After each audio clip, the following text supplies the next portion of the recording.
नमस्कार।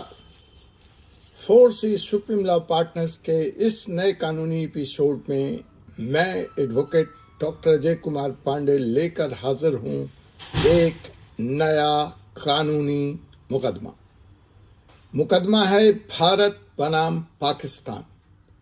जी हां, भारत ने कर दिया पाकिस्तान पर एक और जबरदस्त सर्जिकल स्ट्राइक, और इस सर्जिकल स्ट्राइक में एक बार फिर पाकिस्तान को जबरदस्त और करारी हार का सामना करना पड़ा है।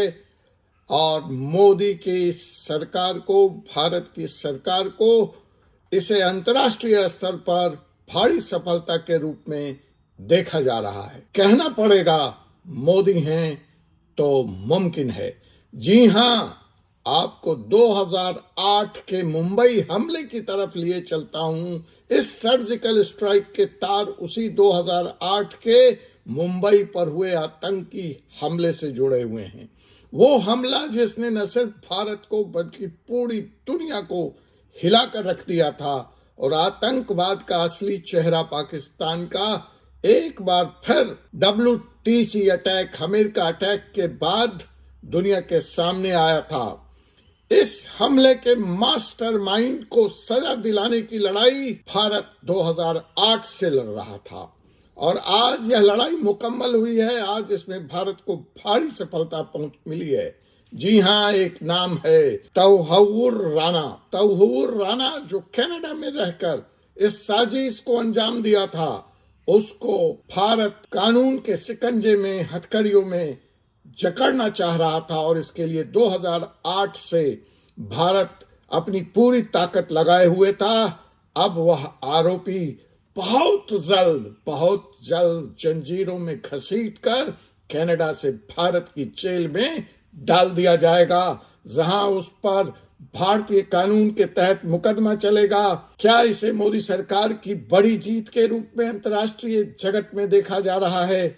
चलिए जानते हैं इस पूरे सवाल को। तो जी हां दोस्तों, मैं हूं आपका अपना advocate doctor Ajay Kumar Pande, advocate supreme court of India, और आज हम बात करने जा रहे हैं उसी 26/11 मुंबई आतंकी हमलों के आरोपी तौहीर राणा की, जिसके एक्स्ट्राडिशन की, प्रत्यार्पण की प्रक्रिया को लेकर बड़ा फैसला आया है। तौहीर राणा कौन है? तौहीर Rana a Pakistani Canadian former army doctor is accused of playing a critical role in one of India's darkest day, the 2008 Mumbai terror attacks, which claimed more than 200 innocent lives. Rana पर क्या आरोप है? Conspiracy to wage war against India, murder, terrorism, forgery. जी हाँ, यह Pakistani doctor है।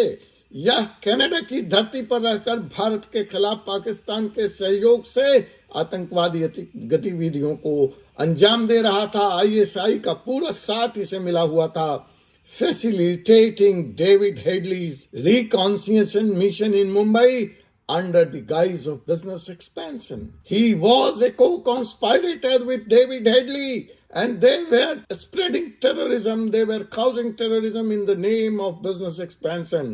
Despite being acquitted in the Mumbai attack charges in a US federal court, multiple charges in India, including aiding terrorism, kept him under the Indian radar. Rana का प्रत्यारोपण भारत के लिए इतना महत्वपूर्ण क्यों है? अंतर्राष्ट्रीय जगत के लिए इतना महत्वपूर्ण क्यों है? The California 9th Circuit Court of Appeal upheld Rana extradition under 1997 Indian-US extradition treaty. India aims to hold Lashkar-e-Toiba operative accountable on its soil, a goal thwarted by David Headley Unity Agreement with the US. The extradition is not just about Rana, just not about one fugitive, just not about one terrorist. It is a message to all state-sponsored terrorists hiding in the foreign land. अगला number किसका होगा? Khalistani leader का, पन्नू। यह उनके लिए भी संदेश है। यह हर उस आतंकवादी के लिए संदेश है जो भारत के खिलाफ विदेशी धरती पर रहकर टेरर और आतंकवाद जैसे अपराध में संलिप्त हैं। पीएम मोदी की यह डिप्लोमेटिक जीत है, यह भारत की कूटनीतिक जीत भी है। India relentless push for Rana extradition highlights its commitment to fighting cross-border terrorism. The Modi government was constantly behind Rana's extradition, and finally the success is there.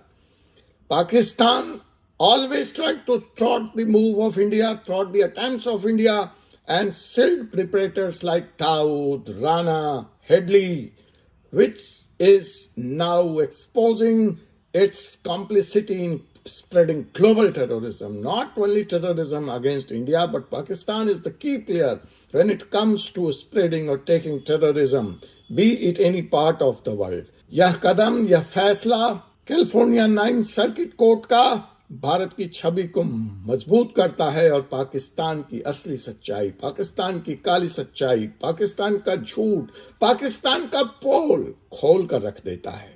Bharat में आम जनता इस फैसले को कैसे देख रही है, इसके लिए आप हमारे इस एपिसोड में एक पोल है, बटन को दबाइए और अपनी राय हम तक पहुंचाइए।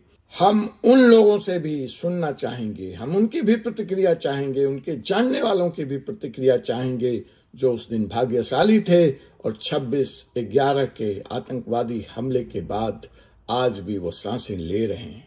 यह एक लंबे संघर्ष का परिणाम है, लेकिन आतंकवाद के सवाल पर, आतंकवाद के खिलाफ लड़ाई पर मोदी को और भारत सरकार को बहुत कुछ करना है। हमें यह भी जानना चाहिए, समझना चाहिए कि क्या यह एक सिर्फ कूटनीतिक की जीत है या इसके पीछे कोई सफल और मुकम्मल राजनीति भी थी। हमें यह भी समझना होगा कि why was Headley spared? Is this extradition enough to deter state-sponsored terrorism? तहोबुर Rana का भारत आना न्याय की दिशा में निसंदेह एक बड़ा कदम है, लेकिन असली सवाल है कि क्या इससे आतंकवाद को जड़ से खत्म किया जा सकता है? अपनी राय कमेंट्स के माध्यम से हमें जरूर बताएं और सब्सक्राइब करें मेरे channel force is supreme law partners को, जहां हम लाते हैं हर बड़े मुद्दे की गहराई तक जाने वाली चर्चा। Big win for Modi government, Pakistani terror stands exposed, Tahawwur Rana extradition approved. आपसे पुनः मुलाकात होगी एक ऐसे ही सवाल के साथ, ज्वलंत सवाल के साथ अगले मुकदमे में। तब तक के लिए मुझे एडवोकेट डॉक्टर अजय कुमार पांडे को अनुमति दीजिए। जय हिंद, जय भारत।